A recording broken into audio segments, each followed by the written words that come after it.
We are podcastvideos.com. Our goal is to educate, enlighten, engage, and entertain. We believe in the power of love and transformation through storytelling.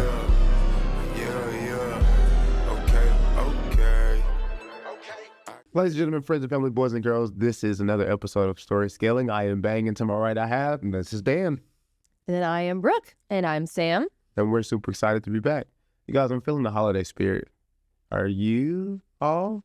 It's getting there. Yeah. Getting there? Yeah, it's like Christmas. It's getting there. Like they've got the little like igloo out front here. Christmas. I'm feeling the holiday busyness. Yeah, it is. Touche. The spirit comes along with it. I feel that. Dan, Christmas, New Year's, next 6 months, setting goals, closing out. I'm feeling something. I'm not sure what it is. Yeah.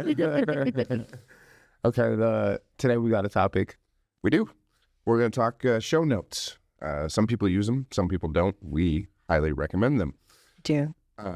We've even gotten Eric using show notes. Thank you, Sam. Yeah. Thank you, Sam. Yes, our go. We golf club. You can golf club now. I'm founder and co-host of Big Talk and Small Business.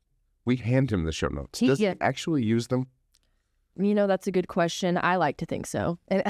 He does. I mean, seriously, I think it's changed a little bit, like from what it used to be. And I'm going to just be honest, you guys, I wasn't a believer in show notes at first. Like, I thought you could just come in here, kind of freestyle, and wing it. But podcasting is different. That's not the case. Like, show notes are very crucial, I feel like. Mm-hmm. Probably would have been a good idea for us to have show notes sitting here, because these are not show notes. No. Yeah, I think that's the biggest misconception is like the mental show notes. Mm-hmm. Oh, I got it all up here. But then you get in the room and you're like, what was I going to talk about? I had a good point. Or you go off on a tangent and it could be great. I think spontaneity is awesome in a show. But show notes are great because they provide structure and they make sure you don't get lost. We tend to use the term guardrails a lot because it keeps you on topic, keeps you on time. It makes sure you don't miss a chunk. It's not a full script necessarily. This is not a word for word movie script. It's not. We're not putting a teleprompter up in front of you. Yeah, what are show notes? Like, let's explain that first. Like, what even are they? In one word, it's an outline. It's what you want to hit. It can involve timing blocks so that you know when you need a host-read ad if you're using those. It'll take big topics. It can also encourage banter between a host and a guest or co-hosts just to make sure someone isn't dominating the conversation. Totally. Yeah, segments. Yeah, like the segments, because you can break it down. You can be like, don't forget to talk about this and don't forget to talk about this. And then you can, and so it actually just gives the show a lot of structure. Yeah.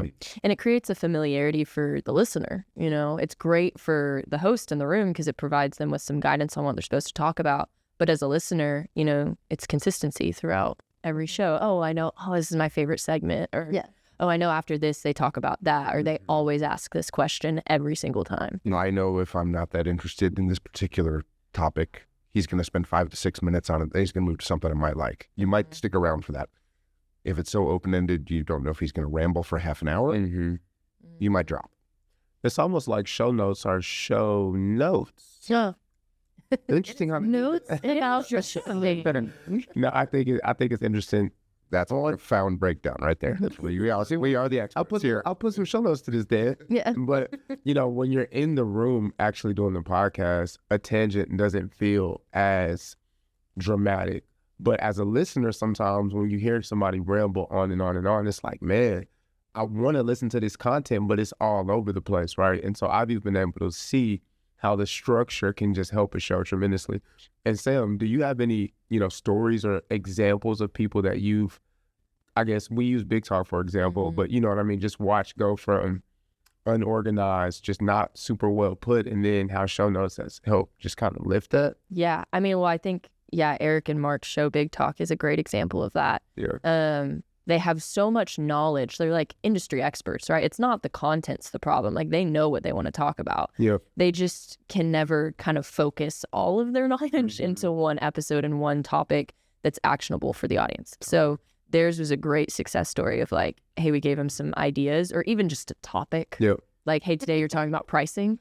And that's a good point. Ramble on pricing for that long. They used to come in here, no topic even. Like they would just literally not even know what they were going to talk about when they sat down. Right. And they might not love show notes if someone else is creating them for you. They might not love what you put on there. But they don't have to follow them. Right. That's a good point. They are kind of optional. You can always riff off them. You can use spontaneity. They can also be highly detailed, and this is true especially for folks that are live streaming, where they know they've got kind of a producer set up with video cuts. They know where jumps are going to be.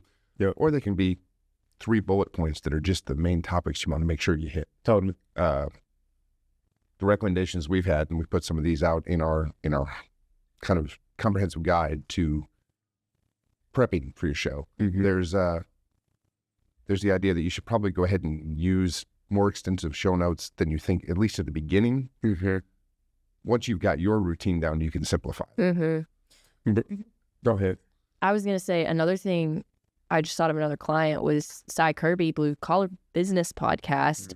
He usually has guests on every single show. It's different than Big Talk. He's interviewing people. And one of the things that we include on his show notes is guest information. Like, hey, what are some highlights about your guest? He can quickly reference them, be like, oh man, you've been working for so-and-so for this many years, or you won this award here, you have this certification here. That's stuff that, you're never going to be able to remember. That's just really helpful, I think, too. Yeah. Because like he's, this is podcasting isn't his day job. Right. We want it to be, but we want you to be here all the time, Cy. But it's just kind of cool because like, he doesn't, while he's out doing his like day job and running like a business, he can rely on us to like help bring that information together because like he needs to know a lot about his guests, but it's not like he has all the time in the world to go out and search research them. The other thing I've noticed across several different shows is whether they're in the studio or even remote as a guest, someone who's, like I said, podcasting is not their day job, a guest who hasn't done even host level podcasting, just showing them the show notes ahead of time, saying, hey, this is kind of where we're going with it. This is what we want to hit, gives them a comfort level in the studio as they, start possibly the first time ever doing this, that they wouldn't have had otherwise. They'd be like, wait, what? They're a little less shell-shocked and just show them a basic outline of how this is going to go. Brooke, to somebody that's like, I know what I'm doing, I'm a professional, you can put me in and I'll perform, what do you say to them? And can show notes and spontaneity, genuineness coexist? Like, am I a robot if I'm reading off of this out loud? Like, what would you say to somebody who has that concern? I would say the same thing. I mean, it's just notes. Like it's not what you're gonna say. It's literally just talking points to make sure you hit them. Right. So if you walk in, you'd be like, I can talk about anything. You're like, great, talk about this. Yeah. You're like, awesome. Yeah. I think a big talk is a great example of that. It's just like, okay, guys, this is what we're gonna talk about this week. When you come in, here's your point.